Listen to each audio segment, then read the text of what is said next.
All right, well, last time I got these all kind of screwed together.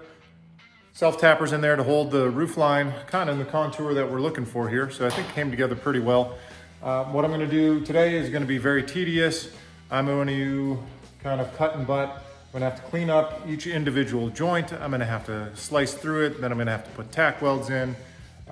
It's gonna be a boatload of work to try and get this to resemble something that's relatively smooth and not terrible looking. So I will probably put a bunch of it on the time lapse just so that people can kind of get through it really quickly, hit your video on 2X. So I am up to, this is gonna be the 11th video that I'm doing building this. Figure each one of those has about an hour and a half to 2 hours of work in it. So to get where I am here, again, guy in my own garage, having never done this before, chopping a 4-door. I'm about 20 hours into it at this point with the roof welded back on there, and now I'm working basically, I guess you'd call this the sail panel on this car. So in any case, it's slow and steady, I guess, but I'm gonna get after it. So I hope everybody out there is kind of enjoying the build. It's work for me. If you want to put it on 2X and get through the video real quick, you'll kind of see what I'm going to do here. So anyways, wish me luck.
All right, well, that was my first two little slices in the relief cuts here that I tacked back together. So it's coming together okay. I'm probably gonna put the rest of this on time lapse because just tedious work ahead of me.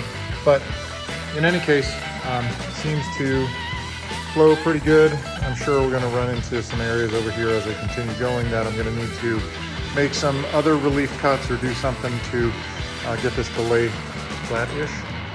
But in any case, I know there's gonna be lots of ugly gaps for the time being. Those will be filled in with patches later. Again, you know, there's gonna be little humps and bumps all the way across here. It's gonna take a long time to figure all that out. But in any case, I will put it on time lapse and catch up with you when I got this side done.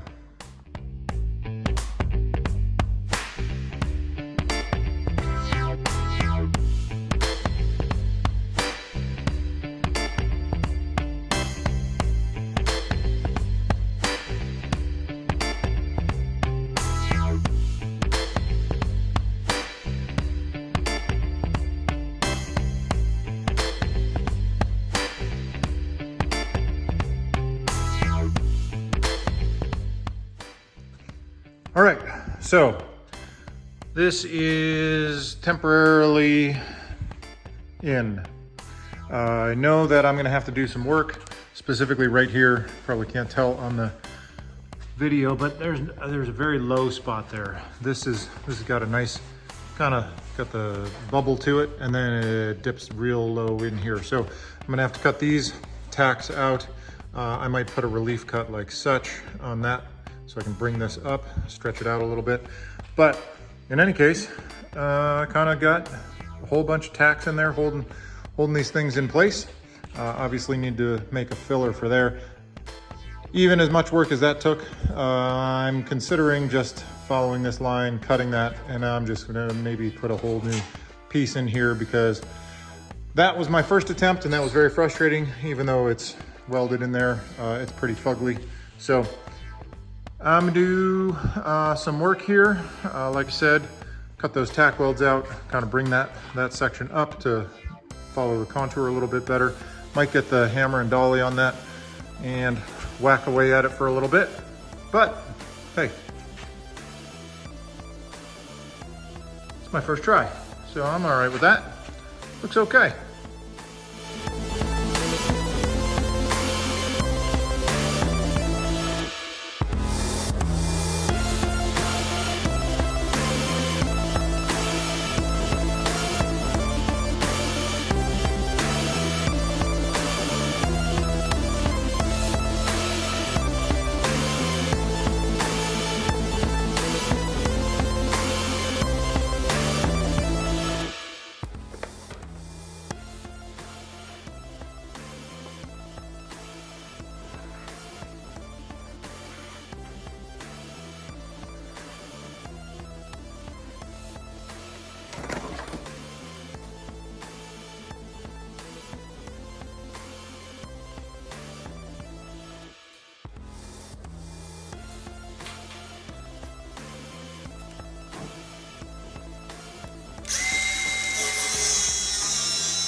All right, well, here's as far as I got. So I put that little patch panel in down there in the quarter window area. Bajillion little welds, and there's gonna be 11 billion more when I'm done. But I did get rid of the low spot that I had over here. I had to do a relief cut there. So, you know, it's not perfect, but I'm learning as I go. You know, probably if I was to recommend anybody, if you're gonna build a rat rod, hot rod, maybe don't start with a 4-door to start with. Maybe go with something a little bit square and a little bit easier. But in any case, I don't know, it's coming along. So I'm going to spend who knows how many hours filling that in. Probably what I'll do is work on this side here. Maybe it'll go a little bit better, but pull this side together as well. I might do that and just kind of tack both sides in as such over here before I do the final welding. And I assume that will take me days and days of work to fill in all of those little holes. But for the time being, that's where I'm going to leave it.